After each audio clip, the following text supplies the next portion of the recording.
Hey, this is Romey-Mak, and you're listening to the Innerview with Rome podcast.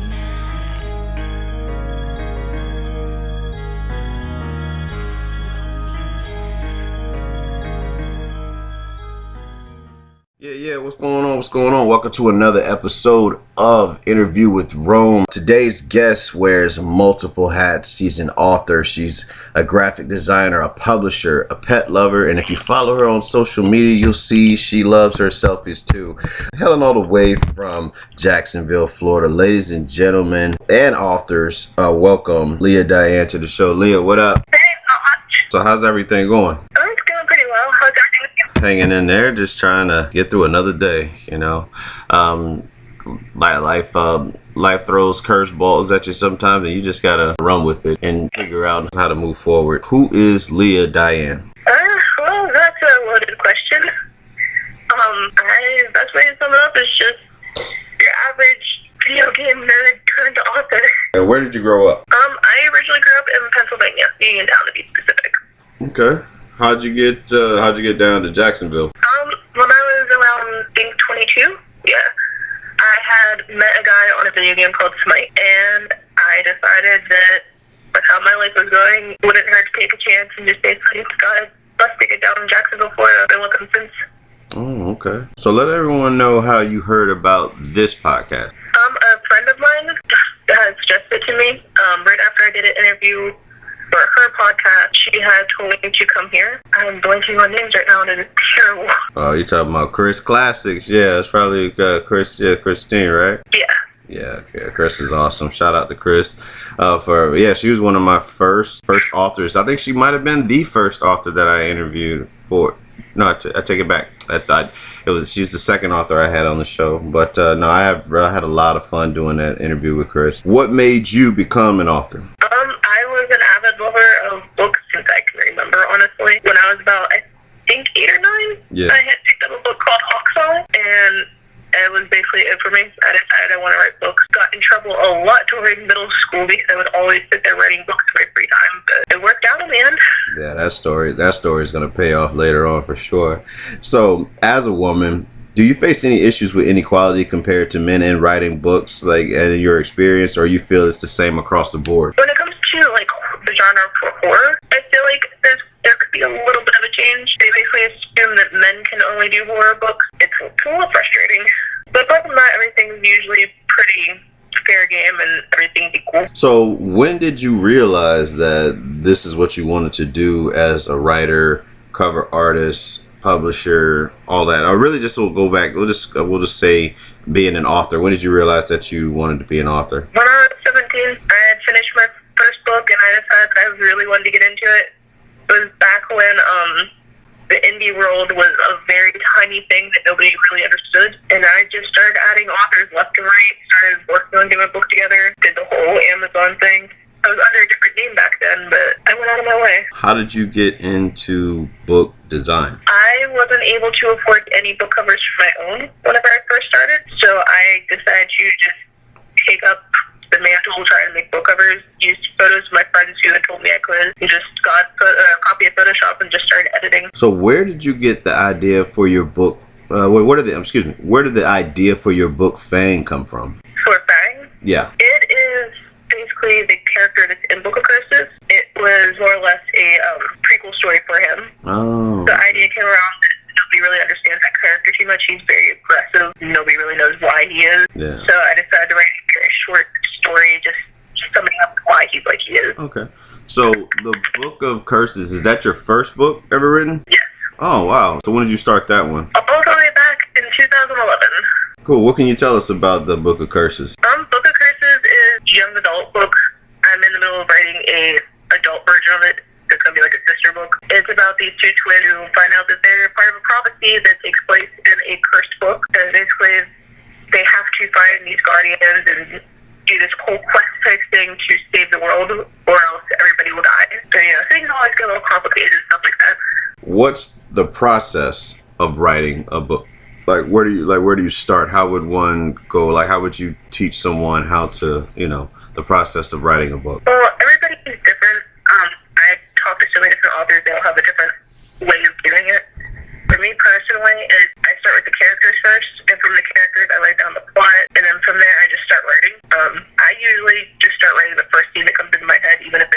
way at the end of the book, and then just work my way through it. Sometimes it'll be completely different, though. It's just whatever you have in your mind at that time, get it down either on pen and paper or in a document. All right. So what is your favorite part about writing a book? Building the world.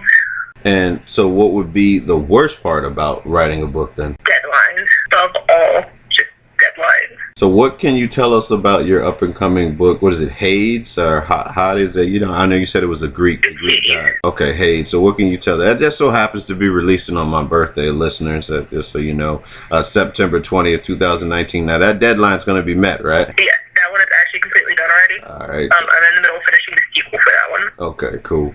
But yeah, what can you tell us about that book?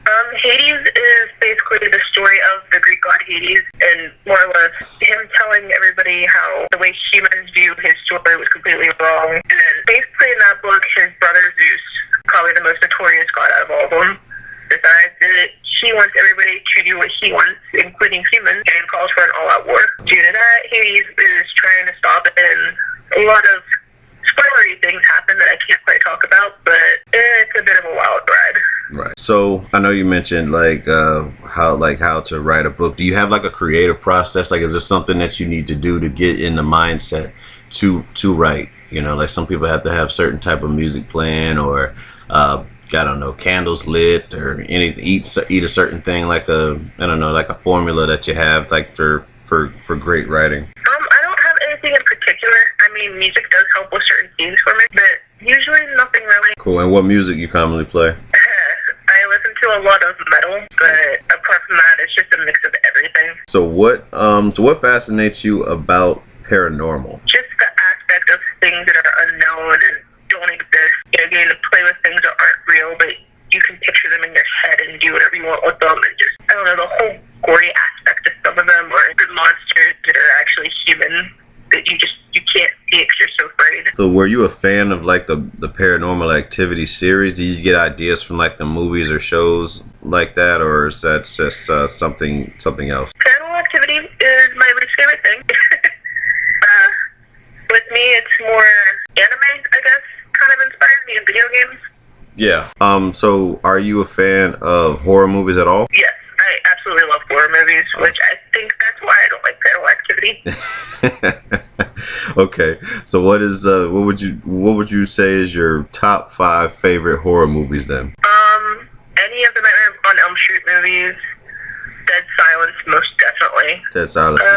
Dead Silence was like, yeah, Mary Shaw is one creepy ass motherfucker. Yeah, honestly, anything Stephen King. The Underworld franchise is very good. Yeah. I can't think of what I would make good though.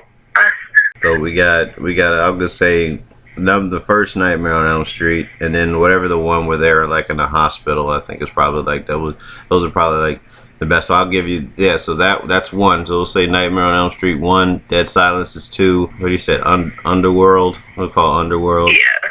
That's 3. So what else we got? I think if I stick with Stephen King, I would definitely go with Pet Cemetery. All right, Pet Cemetery's 4, and you got one more. 5. It's hard because I like so many different horror movies.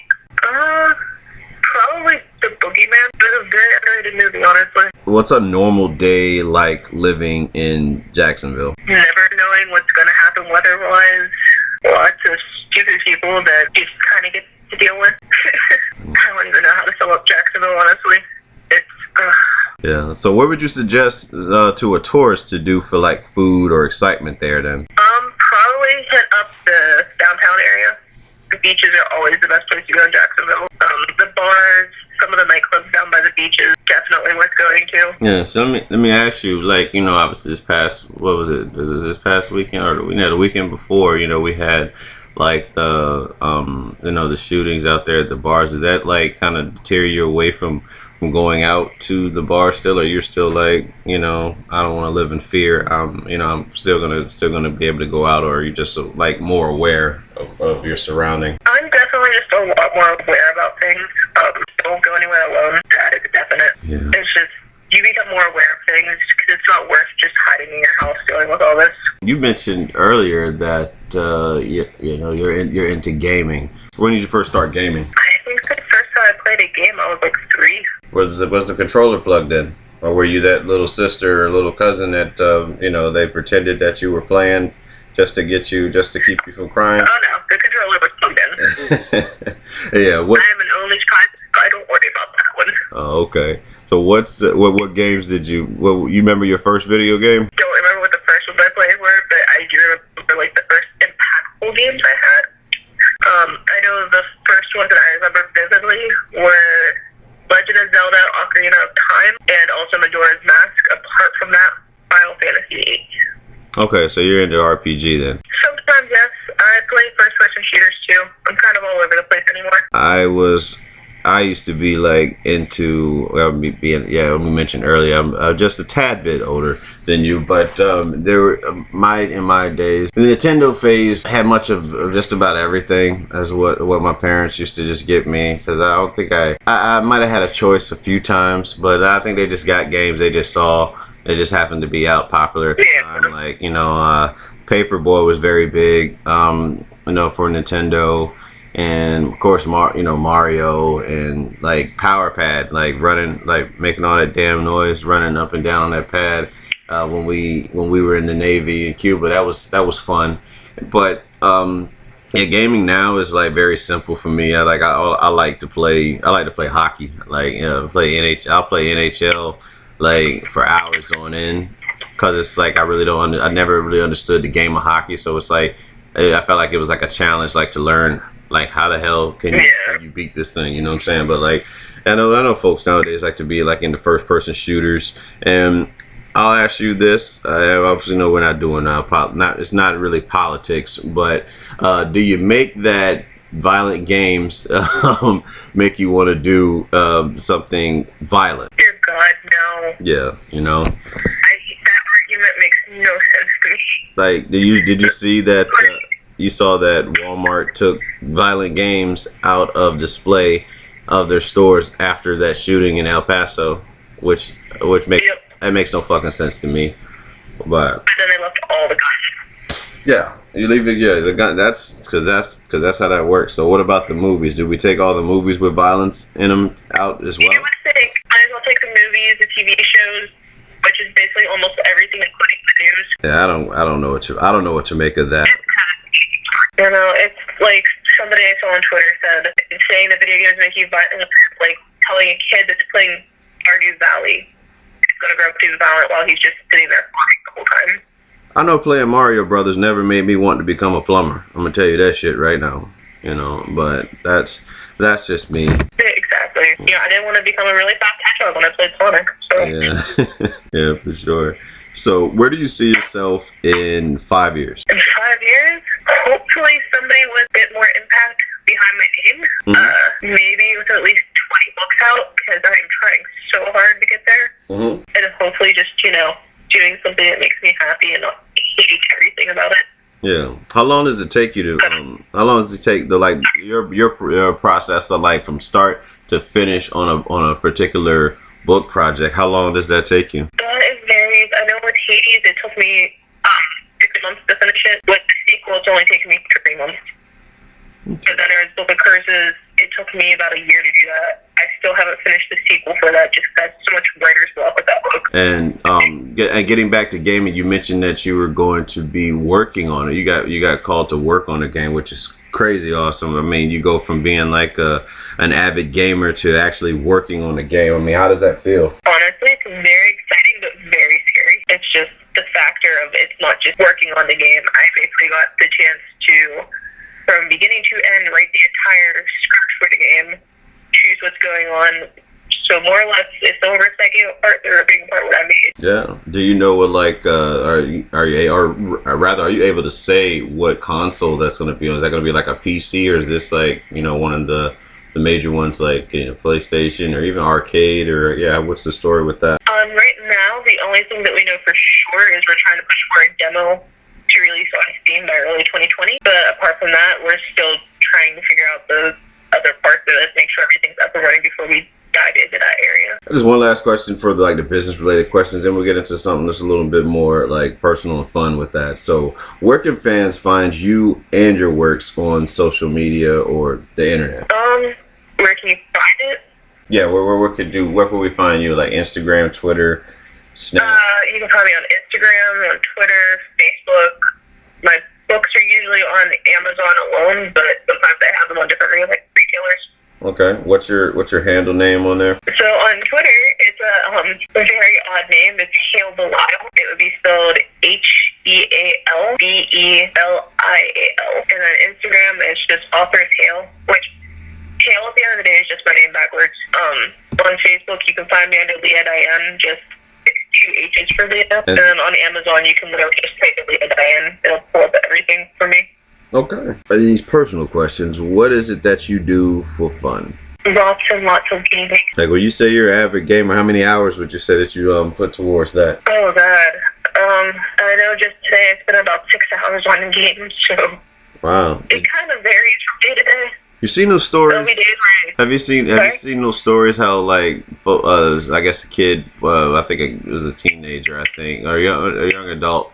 He played Call of Duty for like 24 hours and died or something like that. There's no way that's like, unless he had, like, I'm not trying to be mean, but like, unless he had epilepsy or something like that, or some medical condition, no way that would actually like be a thing. I'm not gonna lie, I've done it multiple times. There was a point when I was younger where I did like 3 days straight just gaming. Yeah, I had my cousin Tony did that. Like when he would come to visit. And when I would go home to like Virginia, and you guys are about the same age, he would literally disappear into my brother's room and play Call of Duty online the entire day. That was what he did, and it's one of like damn, like I mean he was good too. He was one of the top players in the world, I want to say. But he loved it though. He damn sure loved it. He stayed in that room. I never really got into first person shooter. Maybe my experience in the military has something to do with that. I never saw blood or anything like that, but they trained us to see that. So it's like I don't know. Maybe it's a form of PTSD. What have you, but yeah, I and plus my attention span isn't the greatest either. I still have to. With me, the only first-person shooter I can play is Overwatch. I heard about Overwatch. I meant to get it. Overwatch looked dope when it came out. My other cousin, he was real big into that. He has it for like I think for PS4. Yeah, I think he has that for. Yeah, I'm on PS4 and on the PC. Yeah, I literally have every system. I think mostly every system. I think I have every system except for like Dreamcast, Sega Saturn, GameCube, and the Switch. But I got pretty much everything else. I mean, like I said, I've been I was a big gamer at one point in my life, and sometimes it's just I get trying to do other things, and being a father too, you don't really have much being a father, working, and also trying to pursue your business with like the podcasting and trying to do other things, that cuts a little short on that. So I mean, I guess it's just priority. I mean, because you have found time to like write books and do video games, so I guess it's just a priority of it. I do the psycho thing of I'll be playing a game with a document open on the other screen, and if I die, I start writing in it, and then I go back to the game. That's pretty cool. Wow. Yeah, that's a serious gamer. You know what? I don't really hear too much about it. Me personally, I don't hear too much about women that are gamers, but it is it's becoming more and more apparent that women do like video games. And I think that's pretty cool. Honestly, everybody in my household, I've been saying it this one is to say I have 5 roommates besides me and my boyfriend. Everybody in the house except for one person is a gamer. Okay, so you spoke on boyfriend. So let me ask you: do you believe in having a soulmate? I mean, yeah, it can be anything from soulmate being in the sense of a significant other, as to all the way into just a soulmate being your best friend. It just depends. All right. So, what's one thing that you won't live without? Video games. Wow, that's a. I'm not even lying. I tried for a while. It doesn't work. Cool. All right. So, what's the last song you played? The last song? Yeah. Have heavy metal by Bring Me the Horizon. And what's the last movie you watched? I just got done watching The Haunting of Sharon Tate just to see how bad it was. Favorite? It was a very questionable movie. I don't even think I've heard of that that movie. How long ago did it come out? It came out about 3 months ago, I think. It got buried because they literally took a living person's death and turned it into a horror movie. Oh, that sounds like The Exorcism of Emily Rose. Yeah, it was just like, so Sharon Tate was the main character, and she has like a psychic thing going on where she keeps seeing how she's gonna die. And it's just the fact that they did that, especially right on her anniversary of her death, is just very cool. Let me ask you, do you believe that you can speak things into existence? Oh, I mean, sometimes, mainly when it happens. I think you do. Say something, it just happens. Yeah, I think you reap what you sow. You know, Jim Carrey has an awesome testimony about his life. I think he said when he was like, I don't know, when he first started being into comedy, he wrote down on a check like how much, like I forgot the amount of money that he wrote on the check, but like he ended up getting that same amount on a check when he did Ace Ventura. So it was like, you know, like he worked, you know, he put things. I mean, obviously he put in the work to it, but he kind of wrote it down on the check that this is the type of money I want to spend, you know, to like to have someday. So that became what he got from, you know, from Ace Ventura. So I do believe that you speak things into existence, and God and the universe, depending on whichever one you believe in, will you know, we'll see that through, and just by having faith. And yeah, that's, you know, that's just something for folks that are listening to think about. Do you see yourself having kids someday? I hope so. I want at least 2. Cool. Does it matter boy or girl, or you just take whatever comes your way? I'll take whatever it comes, but like 1 boy, 1 girl would be the dream. Yeah.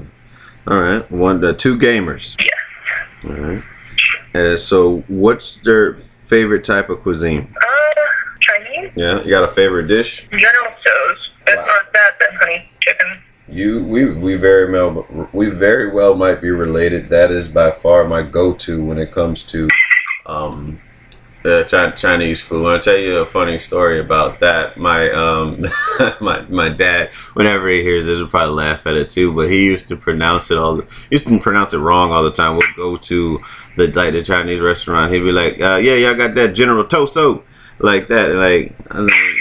I used to say that from time, like, because he said it, you know, and I realized, like, it's not how that is. I don't think this is the way it's supposed to be said. But no, but I love that shit though. Like, yeah, General Tso's chicken is awesome. That and oh my god, cream cheese wontons.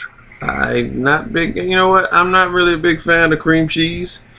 But I've had those, you know, those crab. What is it? Crab rag, whatever, things or whatever. What are they called? They're crab. Is it crab wonton? It might be crab wonton or crab ragu or something. I think it's crab. Yeah, it's crab wontons. Something with crab meat and cream cheese in it, and that's an acquired taste. One of my best friends from work, she gets that all the time whenever we go to. I like to order Chinese at work. So, what's 3 of your favorite apps on your phone and why? Instagram. I am very much so addicted to scrolling through people's pictures. There's just usually something very interesting to see when people are posting and things like that. Okay. It feels like glimpse into their lives. Facebook, which obviously I work on there, so it's always just constant checking. Apart from that, toss up between Pokemon Go and Twitter. I evenly get on both of them. If you could travel anywhere in the world, where would it be? Japan, most definitely. Yeah, what's the standout thing for you in Japan? I am very much so into like Square Enix's video games, which they are based out there. There's also the whole culture of the Japanese, very beautiful. Their cities are just visually stunning too. And then I've also got that aspect of I really like anime, so I would love to see this out there. So what's the hardest thing you've had to face in your life thus far? The hardest thing so far, there's been a lot involving this. I think the hardest part was right before I moved here, I was homeless and dealing with finally getting away from my mother who sucks to say is a very abusive human being. But like verbally or? Verbally, sometimes physically, but it was mainly verbal. Oh, okay. Toxicity, and I mean, you can elect to say speak more as far as like how that felt. You know, like the fact that this is your, you know what I'm saying, your mother, and trying to I don't know, go forth with life, and you know, because again, we come into our mother's practically our first friend. You know what I'm saying? So it's like I'm sure it can be a struggle when things don't always go that as you see it. You know, like, you know, you would think, well, what is considered normal, like that some people do have or feel that, you know, being able to have a certain type of connection with their parents, you know. So like how would you describe? I would describe dealing with that type of toxicity, and what made you want to leave from that. For the majority of my life, I kind of just thought it was a normal thing, so it didn't bother me too much. Yeah. Just kind of dealt with it and moved on with my life. It was when I was about 17. She had pulled me out of school when I was 13. Never put me back in, so I was basically home 24/7. I was about 17 though. It dawned on me that all these other kids my age had jobs or were getting ready to move out, go to college. I didn't even know what my social security number was. I didn't even know what it was in general, like what it was used for. But then there was just all this stuff that was clicking in my head that I didn't know what any of it meant. After talking to a couple of my friends long enough, I realized that this wasn't okay. She was teaching me that it was okay to lie, to steal, to treat people poorly. It was a very hard thing to deal with, even harder finally deciding to leave. And then she's basically cut me out of her life, so it is what it is. And that's hard. And what's important is that you have a support system. I imagine, you know, all your roommates, so you can, again, I mean, you still want to have that close relationship. I mean, selfishly, we all do with our parents, but it's just unfortunate how, you know, life, again, those curveballs that I talked about in the, you know, the beginning of the interview, like that it's unfortunate how that happens sometimes. And who knows? You know? I mean, let's just say if she wanted to get back into your life, would you be as so quick to like forgive, or would it take some time? No, honestly, even with time, I still wouldn't be able to, just because not only did she mess up my life, when I first started becoming an author, she decided to take me under her wing and open a publishing company. She had brought in a ton of different authors. At the end of the day, she stole thousands from all of us. Oh, wow. I never stole any of my royalties for any of my books. She never took down certain books for people. If they just started asking for money, she would cut them out. There's so much bad that came from her, and then it stuck to me because people assumed, oh, you're her daughter, so you're going to be just like her. I got you. As much as I want to forgive her, just because it's my mom, I can't. I understand that. Well, you know, moving to something more light of that, how many cats and dogs do you have? I mean, based off of your Instagram, you know, I know, I see you love to post like pictures of them. So how many cats and dogs do you guys have? Me personally, I have one dog and two cats. Okay. I have Hades, which is my dog. Adonis and Erebus are my cats. My roommate has a dog named Scully. They are all a handful. It's great. It's great to have pets. I don't have one yet. Maybe I don't, even at 33 years old, feel I'm not responsible enough to handle a pet. But it's something that's on a to-do list. That's going to be getting out of the comfort zone and actually taking on something, like taking on that responsibility. But before we close out, I don't know if we might have mentioned this, but like, what would you say is like up until this point, your top 3 favorite video games? Kingdom Hearts is my number 1. I don't care what anybody says. After that would be Final Fantasy VIII, and then probably Smite. No Madden, no 2K, none of the mate. I'm not into sport games really. Yeah. I will watch my boyfriend play 2K all day. It's entertaining to me, but I can't play it. Is he? I tried, and it's just too boring for me. Does he throw the controller like me? Sometimes. Yeah. My ex, one of my exes, she would record me playing hockey, and like when shit wouldn't go my way, just the frustration I would have. So I mean, it was that was funny, and like? He has an interesting type of frustration. He plays between his PlayStation, Xbox, and computer, and the PlayStation gets the most use. Depending on what game it is, usually Smite and Overwatch set him off the most. Yeah. If he gets too mad, he will get on mic and start arguing with the people he's playing with, or occasionally his controller will get tossed across the room. Well, Leah, we pretty much got to the end of the interview. Now, of course, this part is called the takeover, where you have 3 questions where you can ask me just anything that comes to mind, and I have to answer with the most honest. Well, first of all, I have to ask, what made you get into doing this whole kind of thing? Well, I wanted to have a voice. That's probably the most asked question that I get doing, when I do the takeover. But I wanted to have a voice. I had always been told, like, we would always have great conversations at work, and the girls that I worked with, Jay and Teresa, to be exact, shout out to my sisters. They would always say, you know what, you should do a podcast. And I was like, I mean, I don't know how to do a fucking podcast. I don't know how. I wouldn't know the first thing to do a podcast, but it's just a matter of just putting your toe in the water, and then everything else takes care of itself. You'll figure it out through trial and error. And that's pretty much what happened. But I wanted to make a platform for like folks like yourselves to get their businesses out there, and also a place where I can learn from different folks. Like, again, what you taught me about video, like having music on video games, which I definitely want to get with you on about that. That's something I'm very serious about. One, I was very serious about video games at one point in my life, and I'm definitely serious about like producing music. And so so having a platform that folks can come on there, talk about their business, and share, they can share that with their friends, to share it with their social media.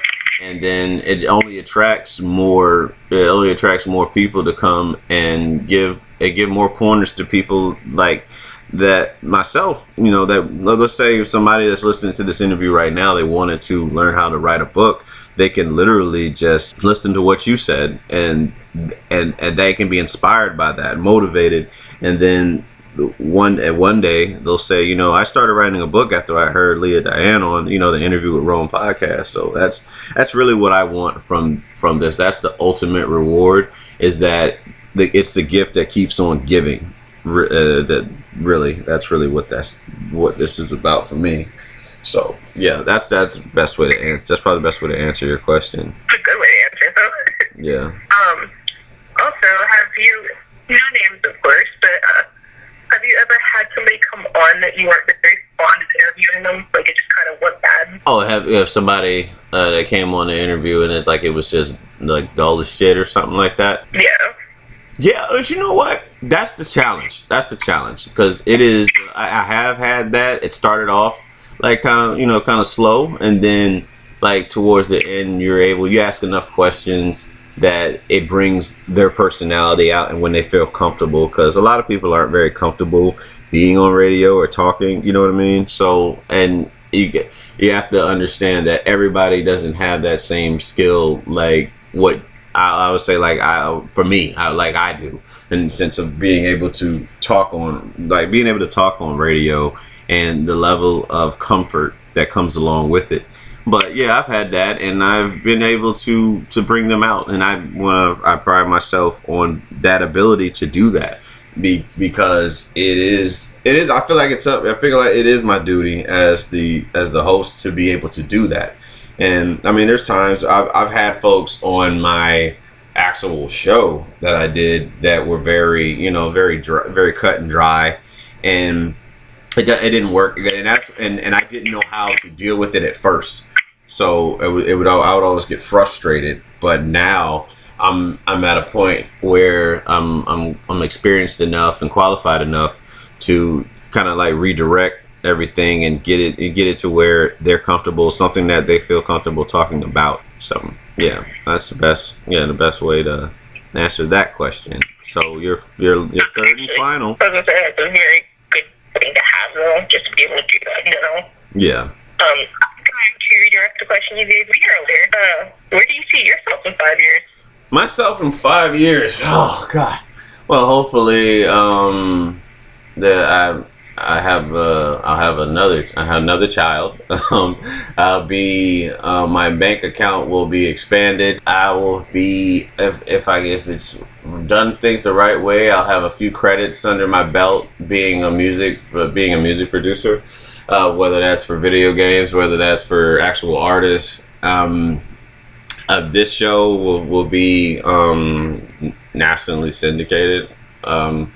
Hopefully, if it's not under this name, it'll be under something else. But it'll be roughly a house. I want to be a house, roughly a household name where folks feel like they can come and just talk about their businesses and really just still working down that path of success. Because ideally, I see myself. I model my career after the likes of like a Steve Harvey in the sense of having like a radio show, having a talk show, and yeah, that's really That's really what I want to do. Be like a motivational speaker, and just offer as much experience and from my fuck ups as possible is really what I'd like to do. With and that's where I see myself in 5 years. So hopefully, folks can learn from the mistakes that I've made and go forth and try to avoid that avoid that block in the road.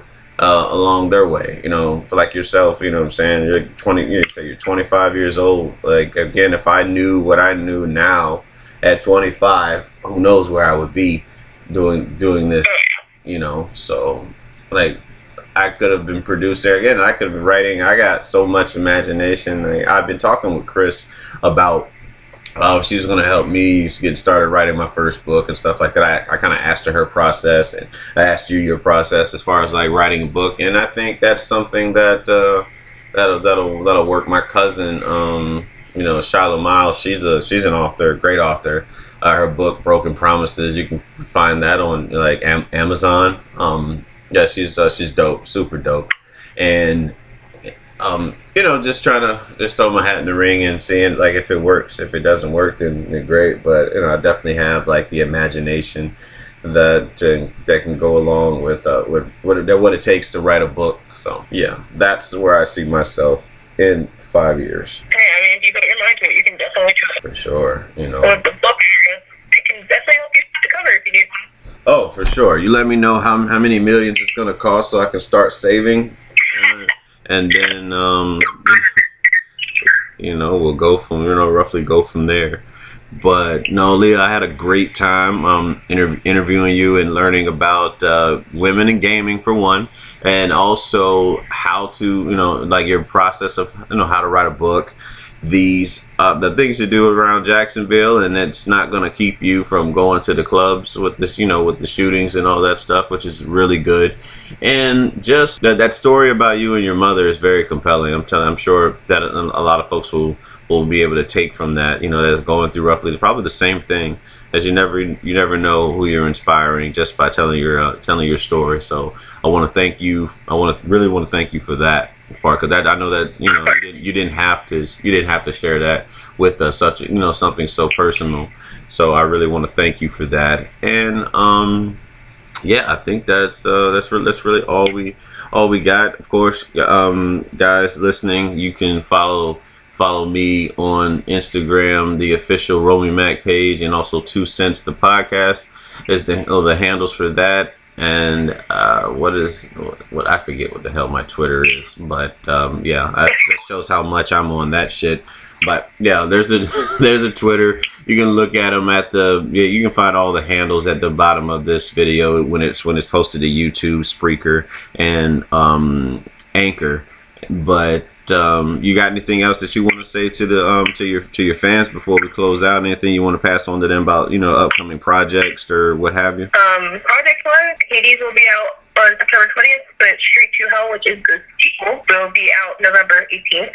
Apart from that, just on the topic of like the story I shared about my mother, there's one thing I will always say is don't be afraid to speak out about something like that. It's not okay to be trapped in a situation like that, and you have the ability to get out. No matter how scary it is, you can do it. Sweet. Well, we appreciate that. Well, from Romey-Mak and Leah Diane, this is the Interview with Rome podcast, and we're out.